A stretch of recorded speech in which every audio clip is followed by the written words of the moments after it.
Hello friends, welcome back to my channel. আজ আমি বানিয়ে দেখাবো অতি পরিচিত চিকেনের একটা রেসিপি, চিল্লি চিকেন। চলুন দেখে নেওয়া যাক কী করে সহজ পদ্ধতিতে রেস্টুরেন্টের মতো চিল্লি চিকেন তৈরি করা যায়। চিল্লি চিকেন তৈরি করার জন্য আমার লাগছে চিকেন। এখানে আমি নিয়েছি 250 গ্রাম বোনলেস চিকেন। ফার্স্টে আমি চিকেনটাকে ম্যারিনেট করে নেবো। এখানে দিয়ে দিলাম স্বাদ মতো নুন, 1 টিস্পুন লাল লঙ্কার গুঁড়ো, 1 টেবিল স্পুন আদা রসুন বাটা, 1 teaspoon green chilli sauce, 1 teaspoon soya sauce, 1 tablespoon vinegar. আপনারা চাইলে এখানে লেবুর রসও দিতে পারেন। 1 টেবিল স্পুন টমেটো সস আর হাফ টিস্পুনের মতন কালো গোলমরিচের গুঁড়ো। এরপর চিকেনটাকে হাতের সাহায্যে ভালো করে মেখে আধ ঘন্টার জন্য ঢাকা দিয়ে রেখে দেবো।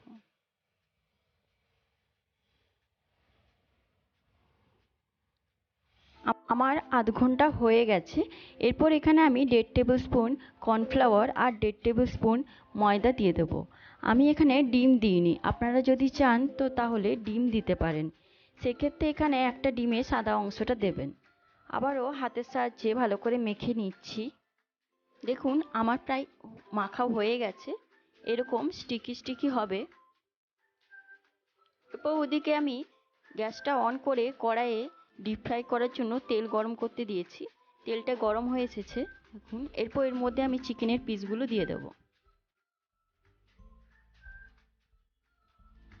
অল্প অল্প করে ভাজবেন, একসাথে অনেকগুলো পিস দিয়ে ভাজবেন না।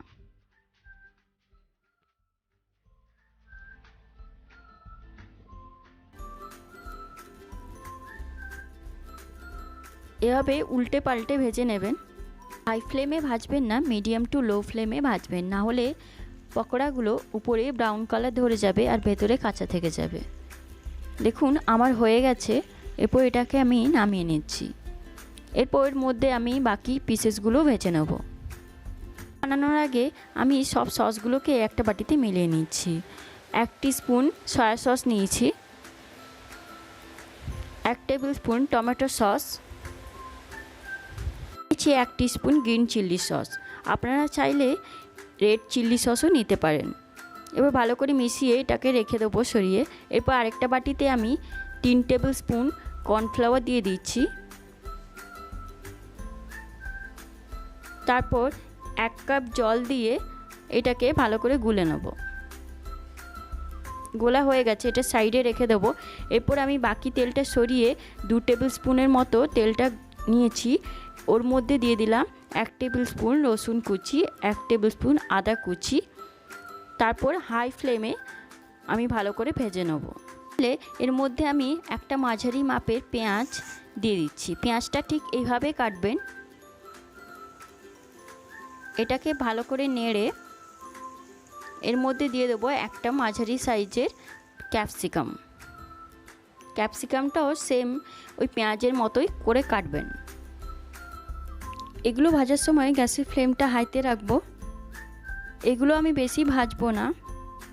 দিয়ে দিলাম স্বাদ মতো নুন। তারপর নুনটাকে একটু মিশিয়ে নেব। দিয়ে দিলাম কাঁচা লঙ্কা কুচি।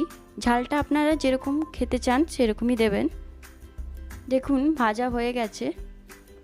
এরপর আমি এর মধ্যে হাফ টিস্পুন কাশ্মীরি লাল লঙ্কার গুঁড়ো দিয়ে দেবো। এটা দেওয়ার কারণে চিলি চিকেনের কালারটা ভালো আসে। আপনারা না চাইলে নাও দিতে পারেন।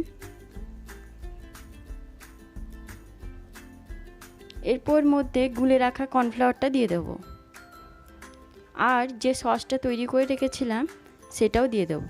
সব কিছু ভালো করে মিশিয়ে নেব। আমার এটা একটু ড্রাই লাগছে তাই আমি হাফ বাটি মতো জল দিয়ে দিলাম। এরপর আবারও নাড়াচাড়া করে এর মধ্যে আমি ভেজে রাখা চিকেনগুলো দিয়ে দেবো। চিকেনটাকে গ্রেভিটার সাথে ভালোভাবে মিশিয়ে নিচ্ছি। এরপর এটাকে 2 মিনিট রেখে গ্যাসটা অফ করে দেবো। আমার চিলি চিকেন রেডি। আমার রেসিপিটা ভালো লাগলে লাইক করবেন আর কমেন্টে লিখে জানাবেন আজকের মতো এখানেই বিদায় জানাচ্ছি, আবার আসবো নতুন একটা রেসিপি নিয়ে। বাই।